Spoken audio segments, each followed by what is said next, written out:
Hello friends, today we will be continuing to discuss about transfer of ownership.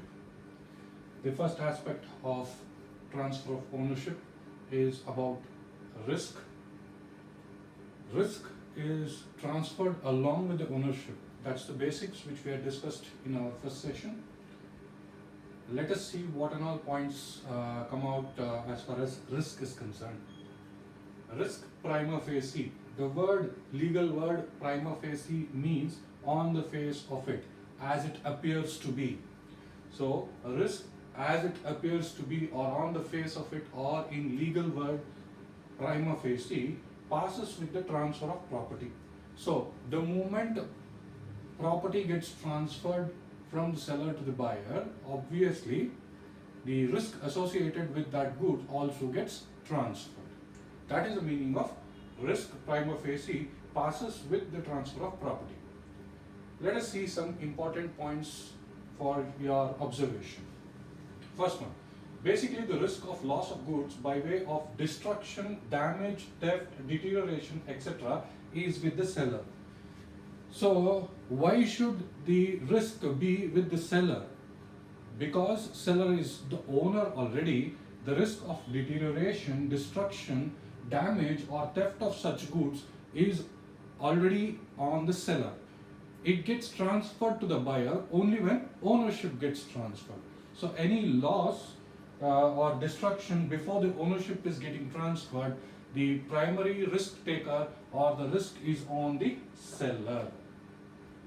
Next point, this risk passes on to the buyer when the property in the goods is transferred. This is exactly what I told. Next, where delivery of the goods is delayed due to the fault of the buyer or seller, then party at fault has to bear the risk.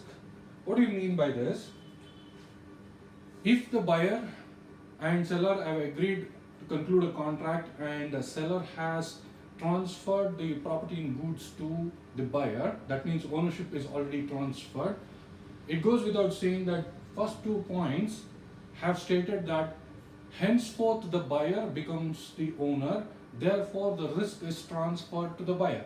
However, see this beautiful point, if the delivery of such goods where there is a fault because of the buyer or the seller, then whosoever fault it is, that person will have to bear the risk regardless of who is the actual owner of the goods.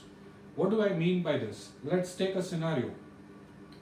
If a seller has sold 100 units of a particular product to the buyer, contract is concluded, the seller is having the possession of the goods, henceforth the buyer is the owner, seller had to deliver the goods to the buyer at a particular time or a particular date. Intentionally or willfully, if the seller has delayed the delivery due to circumstances which is within his control, not circumstances out of his control, if there is a delay in delivery and thereafter if there is a destruction of goods or if there is a damage of such goods because the delivery was given late by the seller, then even though the buyer is the owner of the goods, even though the risk has already been transferred to the buyer because ownership has already been transferred, the fact remains that the delay in delivery is on the fault or is due to the fault of the seller. Hence, the risk has to be borne by the seller, not the buyer. Reverse is also true, reverse is also possible, wherein if the seller is ready and willing to deliver the goods to the buyer, and buyer intentionally or willfully avoids such delivery or delays to take such delivery, then obviously the buyer is at fault, therefore buyer has to bear the risk. Now it becomes imminent to note the point that in the second example what I gave, that is the reverse case, assuming it is an agreement to sell, the seller is not yet transferred the ownership to the buyer. That means the risk is still with the seller only, but because the buyer has delayed in taking the delivery of the goods willfully or because of his fault, the delivery has become delayed and therefore the goods have been destroyed or destructed or damaged, then buyer even though he is not the owner of the goods, becomes liable or has to bear the risk of loss of destruction. Am I clear with this point, friends? Moving ahead, note duties and liabilities of the seller or the buyer, as the case may be, as a bailee, very important point, as a bailee will continue to exist. What do you mean by bailee? In our previous discussions, I have already explained what is meant by bailment transaction. A bailer, a bailee. A bailer gives the possession of the goods to execute or for safe custody to the bailee. The bailee charges a nominal price for it. Once the price is given by the bailer to the bailee is supposed to return back the goods to the bailer. This is exactly what happens in bailment transaction.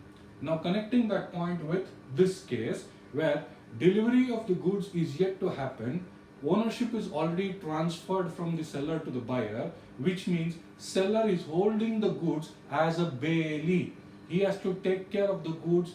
He has to keep safe custody of the goods. He can't act ignorantly about the maintenance of the goods in safe custody. However, when it comes to agreement to sell, if buyer is already having the possession of the goods, only an agreement to sell, which means ownership is not yet transferred from the seller to the buyer. Seller is the owner, no doubt about it. Buyer is having the possession. Agreement to sell is in existence. Now the buyer is holding such goods, that is the possession of the goods with the buyer is wherein the buyer is under the capacity of a bailee.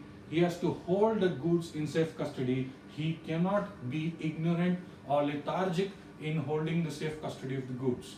So where lapse of safety measures is taken by either of the buyer or seller, then the responsibilities and duties and liabilities of the parties respectively continue to exist, which is in addition to the third point stated above, that they will be liable in case the safe custody of goods is not proper. Am I clear?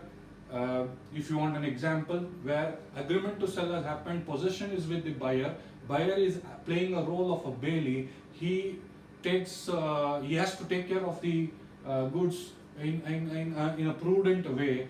But if he is lethargic about it, or if he is very negligent about it, then if there is a loss of such goods or if there is a destruction of such goods, then the buyer will continue to be held responsible.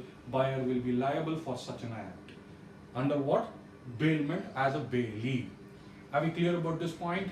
So, continuing further, parties may agree to the contrary. That is, they may agree that the risk may pass on sometime before or after the property has passed on from the seller to the buyer. What do we mean by this? By default, whenever ownership has been transferred from the seller to the buyer, of course, with keeping in mind the point of delivery, delayed delivery, by default, when ownership is transferred from seller to the buyer, buyer becomes the new owner, the risk passes on to the buyer. However, if there is a contract to the contrary, that means if something else is stated in the contract, or if the contract in simple words states that the risk can pass on at some other time, that is either before the contract, before the ownership is transferred, or after the ownership is transferred, which is specifically stated in the clauses of the agreement or specifically stated in the clauses of the contract, then so be it. The ownership and the risk, or rather the risk, gets transferred at that point of time, which is contrary to the basic law that ownership, once it is transferred, that is, risk also gets transferred at that point of time. In simple words, you can have the risk being transferred from the seller to the buyer, or buyer to the seller, vice versa, at another point of time, provided it is stated in the agreement or contract, as the case may be. Am I clear with this point, my dear friends? Moving ahead to the next topic called transfer of titles. Transfer of titles is the essence of what we are trying to cover in this chapter. Sale by a person, that is the first topic under this. Sale by a person who is not the owner.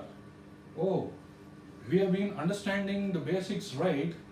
that is the owner, if he is only an owner, he can transfer the goods. If he is not the owner, he cannot transfer the goods. So keeping this in mind, we have something to explore here. What is the first thing that we are trying to explore? What happens if a non-owner sells the goods to the buyer? This point gets immense concentration because according to me, it can come as a short note question for your exams. Apart from that, in reality, innocent buyers should not be cheated. For that concept, this is getting covered. Let us see the important points in it. First, generally, only an absolute owner can sell the goods. Who is an absolute owner, my dear friends? Absolute owner is such an owner who has all the valid titles related to that particular good. Only such owner can transfer the ownership from one person to another, that is from the seller to the buyer. In continuation of the same, but certain times or sometimes even a non-owner can sell the goods. Then what happens to the buyer who has bought the goods by paying a price? So the basic point is only an absolute owner can sell the goods. However, in certain times a non-owner can also sell the goods. Let us see further what it means. The general rule is nemo dat quod non habet. Nemo dat quod non habet means no one can give what he has not got. No one can give what he has not got means I cannot give what I don't have. I can give maximum what I have. In simple words, I would have it is written that, in other words, a seller cannot transfer to the buyer a better title than what he himself has. A seller, if he has valid titles, he can transfer valid titles. If the seller is not having valid titles, then obviously he is transferring a not valid title to the buyer. So, in such a scenario, what if a non-owner sells the goods? All these things would be covered under exceptions, which will be in my next session. We'll read exceptions to the rule of sale by an absolute owner, or should I put it in a simple way, exceptions are those where even if a non-owner makes a sale, it is a valid sale. I've given an example in connection with the third point, that is the general rule. What is it? If Mr. X sells a stolen mobile phone to Mr. Y, who buys it bona fide.